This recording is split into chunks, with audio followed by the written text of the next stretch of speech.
हम पढ़ते हैं अलैंगिक प्रजनन की विधियों में पहली विधि मुकुलन, कलिकायन या बडिंग। तो जो मुकुलन है, इस विधि के द्वारा प्रजनन जो है स्पंज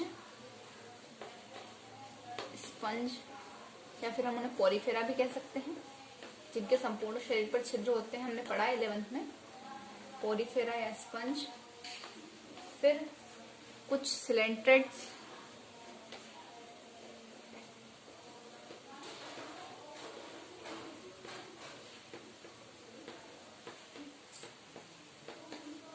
कुछ ट्यूनिकेट्स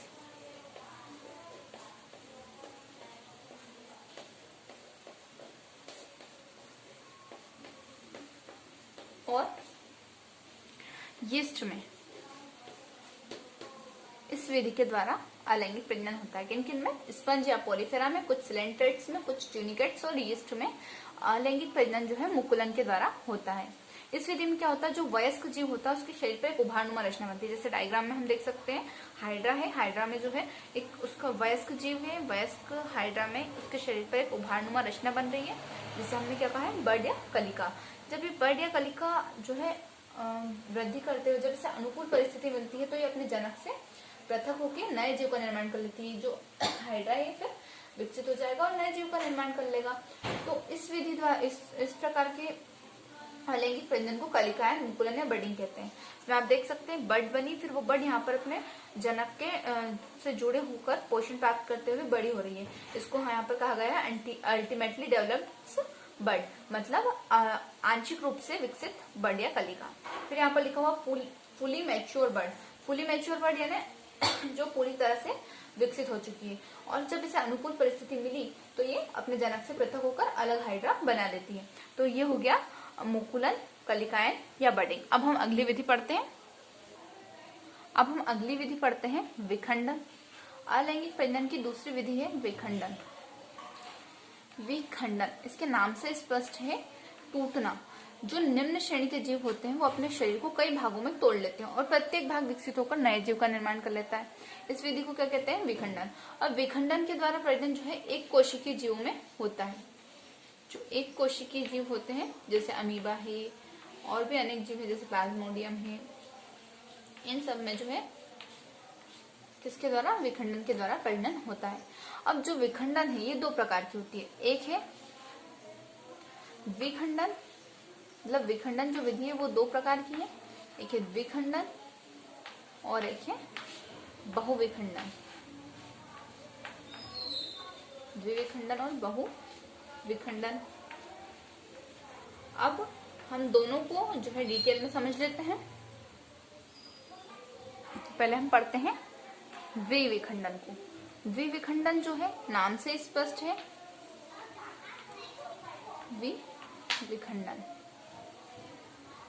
द्विविखंडन नाम से स्पष्ट है, दो भाग। जब जो है एक कोशिकीय जीव जो होते हैं वो अपने शरीर को दो भागों में, एक कोशिका जो होती है वो दो भागों में विभाजित हो जाती है और प्रत्येक भाग विकसित होकर नए जीव का निर्माण कर लेता है। इस प्रकार के प्रजनन को द्विविखंडन कहते हैं। और द्विविखंडन द्वारा प्रजनन जो है अमीबा में,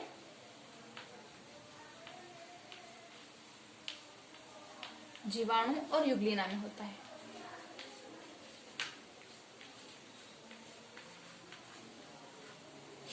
और युग्लिना में होता है। अब इस डायग्राम में आप स्पष्टली देख सकते हैं कि अमीबा जो है यहाँ पर लिखा हुआ है, अमीबा में द्विखंडन। तो अमीबा जो है ये अपने जो कोशिका है, अमीबा एक कोशिकीय जीव है, तो ये जब दो भागों में विभाजित होता है तो सबसे पहले इसका केंद्रक विभाजित होता है। केंद्रक विभाजित हो जाता है, कोशिका द्रव्य विभाजित हो जाता है, उसके बाद जो इनकी बाह्य कोशिका झिल्ली जो होती है ये विभाजित होती है और फिर दो नए जीव बन जाते हैं और ये विकसित होकर पूर्ण विकसित अमीबा का निर्माण कर लेते हैं। इसी प्रकार जीवाणु और युग्लिना में भी जो है द्विविखंडन द्वारा अलैंगिक प्रजनन होता है। अब अगला आता है बहुविखंडन। बहुविखंडन जो है अब हम पढ़ते हैं, अब हम पढ़ेंगे विखंडन का दूसरा प्रकार बहुविखंडन। नाम से स्पष्ट है, बहुत सारे टुकड़ों में टूटना। लेकिन बहुविखंडन जो है इसमें कोशिका बहुत सारे टुकड़ों में पहले नहीं टूटती है। इसमें सबसे पहले क्या होता है, जो जीव के शरीर में केंद्रक होता है, एक कोशिकीय जीव के शरीर में जो ये केंद्रक है, ये केंद्रक है और ये है केंद्रिका। ये केंद्रक जो होता है कई सारे भागों में विभाजित हो जाता है और पुत्री केंद्रक का निर्माण कर लेता है। जब ये पुत्री केंद्रक का निर्माण कर लेता है तो जो यहाँ पर जीव द्रव्य होता है वो इस जीव द्रव्य को प्रत्येक पुत्री केंद्रक अपने चारों ओर एकत्रित कर लेता है। थोड़ा थोड़ा कोशिका द्रव्य सभी के चारों ओर एकत्रित हो जाता है और फिर जितने पुत्री केंद्रक बने थे ये उतने ही भागों में कोशिका विभाजित हो जाती है और उतनी ही नई कोशिकाएं बन जाती हैं और प्रत्येक कोशिका से फिर नया जीव बन जाता है। ये विधि है बहुविखंडन। अब जो बहुविखंडन है इसके द्वारा प्रजनन जो है अमीबा, पैरामीशियम,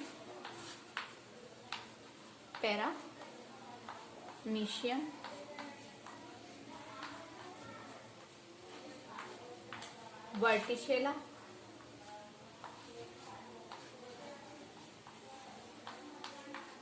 और प्लाज्मोडियम के अलावा भी और जीव हैं, मतलब इनके अलावा और भी जीव हैं, पर हम उदाहरण के लिए इतना का नाम आपको बता देते हैं। प्लाज्मोडियम जो है इनमें बहुविखंडन के द्वारा अलैंगिक प्रजनन होता है। जो अमीबा है उसमें द्विविखंडन भी होता है और बहुविखंडन भी होता है। और जो है अब ये जो हम उदाहरण देख रहे हैं ये है प्लाज्मोडियम में बहुविखंडन। तो ये हो गया हमारा विखंडन कंप्लीट। तो हमने जो है 2 विधियां पढ़ ली है, मुकुलन और बहुविखंडन। अब हम अगली विधि पढ़ते हैं। अब जो है हम अलैंगिक प्रजनन की तीसरी विधि पढ़ते हैं जिसको बोलते हैं प्लाज्मोटोमी।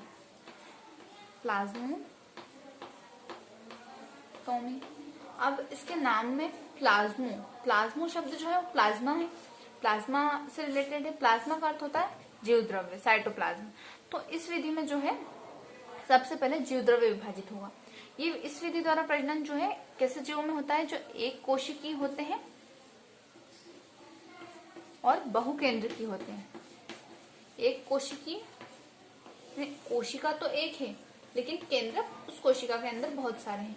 एक कोशिकीय बहुकेंद्रकीय जीव जो होते हैं उनमें प्लाज्मोटोमी के द्वारा जो है अलैंगिक प्रजनन होता है। जो है इस प्रकार के जो जीव होते हैं एक कोशिकीय बहुकेंद्रकीय जीव, इनको जो है प्रोटोजोआ संघ के अंतर्गत रखा गया है। और इसके अगर हम उदाहरण देखें प्लाज्मोटोमी के, तो जो ओपेलाइना और पॉलीमिक्सस है, ओपेलाइना और पॉलीमिक्सस, इनमें जो है प्लाज्मोटोमी के द्वारा अलैंगिक प्रजनन होता है। ओपेलाइना और पॉलीमिक्सस। जो ये प्लाज्मोटोमी है इसमें क्या होता है, इसमें स्पष्ट नाम से कि प्लाज्मा पहले विभाजित होगा। तो इसमें जो एक कोशिकीय बहुकेंद्रकीय जीव है, जैसे ये एक कोशिकीय है और इसमें बहुत सारे केंद्रक हैं। अब इन बहुत सारे केंद्रकों के चारों ओर जो है जीव द्रव्य भरा हुआ है। लेकिन इसमें क्या होता है कि जो ये जीव द्रव्य है, एक कोशिकीय जीव में जो ये जीव द्रव्य है ये जो है अलग अलग भागों में विभाजित हो जाता है और फिर इसके अंदर जो है ये जो बहुत सारे केंद्रक थे ये इस जीव द्रव्य के अंदर चले जाते हैं। पहले जो है जीव द्रव्य कई सारे भागों में विभाजित हो जाता है और फिर उसके अंदर जो है ये केंद्रक आ जाता है। तो जितने भागों में जीव द्रव्य विभाजित हुआ था उतने ही केंद्रक उसके अंदर पहुंच गए। तो जो जीव द्रव्य और केंद्रक है ये मिलकर उतनी ही नई कोशिका बना लेते हैं जितने भागों में जीव द्रव्य विभाजित हुआ था।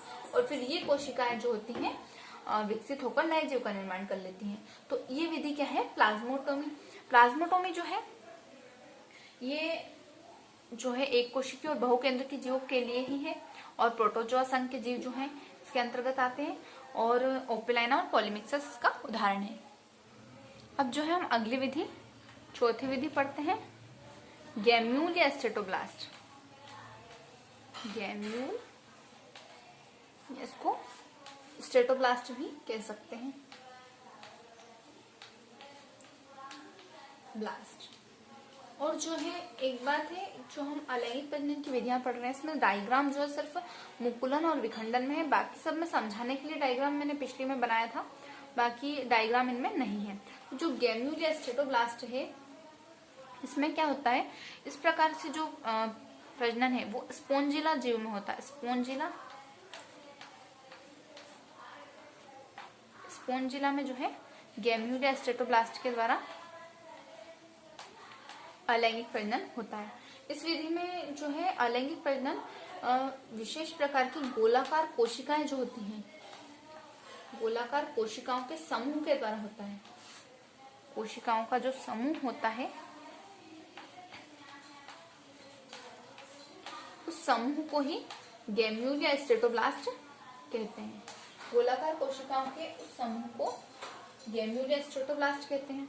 और जब किसी कारण से ये गैम्यूल या स्टेटोब्लास्ट जो है जनक के शरीर पर पाई जाने वाली रचना है, गोलाकार कोशिकाओं का समूह, ये जो है गैम्यूल या स्टेटोब्लास्ट कहलाता है, जनक के शरीर पर पाई जाता है।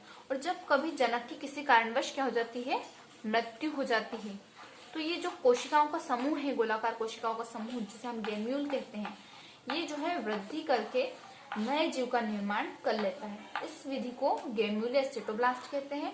और इस प्रकार से प्रजनन जो है स्पोंजिला में होता है। अब जो है हम अगली विधि पढ़ते हैं, पुनरुद्भवन।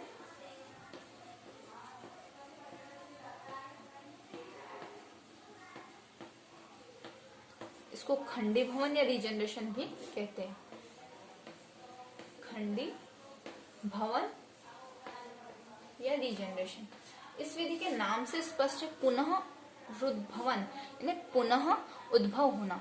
यानी जब किसी जीव के शरीर का कोई भाग या अंग जो है टूट फूट जाता है तो उसकी मरम्मत जो होती है वो पुनरुद्भवन के द्वारा होती है। लेकिन जो निम्न श्रेणी के जीव होते हैं उनमें जो है पुनरुद्भवन के द्वारा अलैंगिक प्रजनन होता है। जब कोई शरीर का कोई हिस्सा टूट फूट जाता है, मान लीजिए कि किसी का कोई हाथ कट गया, मतलब किसी जीव का कोई भाग कट गया, तो क्या होता है कि इसमें जो है वो भाग पुनः आ जाएगा, तो ये क्या कहलाता है, पुनरुद्भवन। लेकिन जो निम्न श्रेणी के जीव होते हैं वो जो कटा हुआ भाग जो अलग हुआ था ये भी विकसित होकर फिर से नया जीव बना लेता है। तो ये विधि क्या कहलाती है, पुनरुद्भवन या खंडी भवन। इस विधि द्वारा जो प्रजनन है वो कुछ निम्न श्रेणी के जीव जैसे कि प्रोटोजोआ,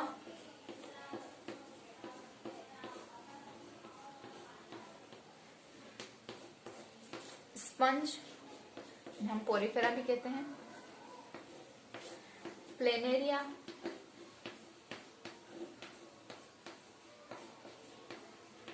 और हाइड्रिला में होता है।